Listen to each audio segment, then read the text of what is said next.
Hello, Alliance members. This is Newell Augur coming to you with this week's report from Augusta for the week ending March 23rd. We're here at the mothership following the Board of Directors meeting. So briefly, we continue to keep the pressure on for the home-based care reimbursement rate increase. Again, have been getting assurances from folks on both sides of the aisle that we're on the train that's leaving the station when the train leaves the station. The question is really when and what else is going to be on it. And a lot of that has taken an interesting shift this week around the issue of tax conformity. You'll recall the major change that took place in the federal tax code. Maine now has to conform to the federal tax code or suffer some unintended consequences and also require a lot of additional complications if the Maine tax code isn't conformed to the federal one.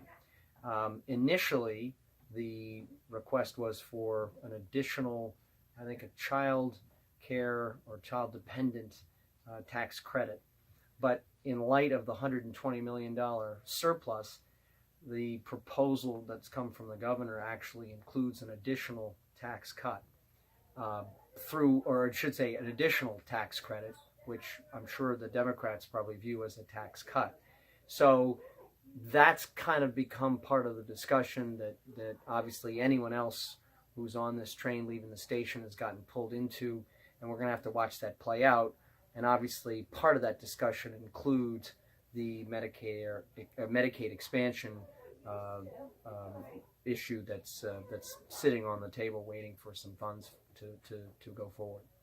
On the Section 40 front, we're still working with the department to clarify what the department could support in the way of an increase in the reimbursement rates under Section 40. We've had some productive conversations with the Medicaid director.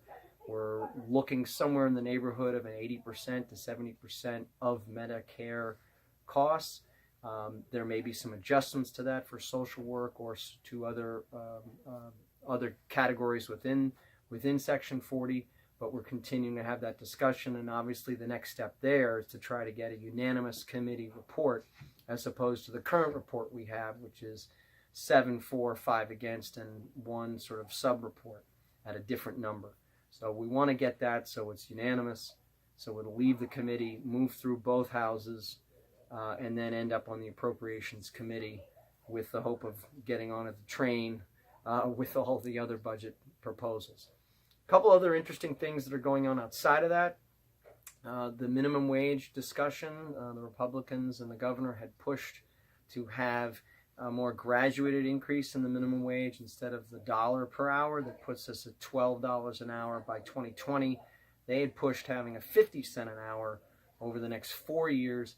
That failed to get through the House by about an 81 to 69 margin. That vote was taken today, in fact, taken on Thursday. Would have passed the Senate most likely, but if it's 10 votes away in the House, it's probably not going to make it through, and that'll have to be something that gets discussed in 2019.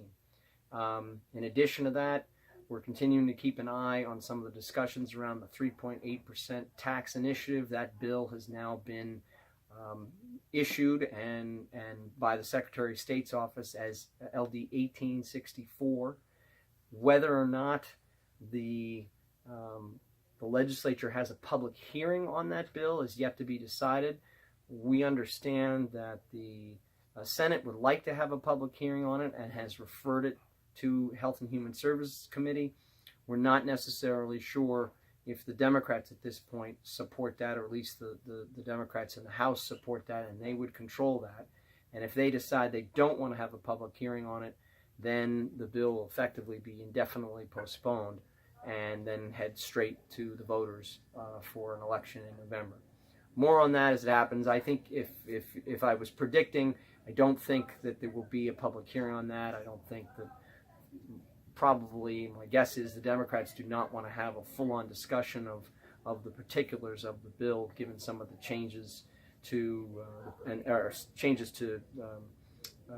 patient medical information, and also the 3.8% tax, which is each time I look at it gets more and more complicated and more extended in terms of who it affects. So I suspect that they're going to want to keep that quiet and let the voters handle it in November. So I hope your brackets are not all completely busted, but I hope you enjoy NCAA this weekend, and we'll talk to you next week.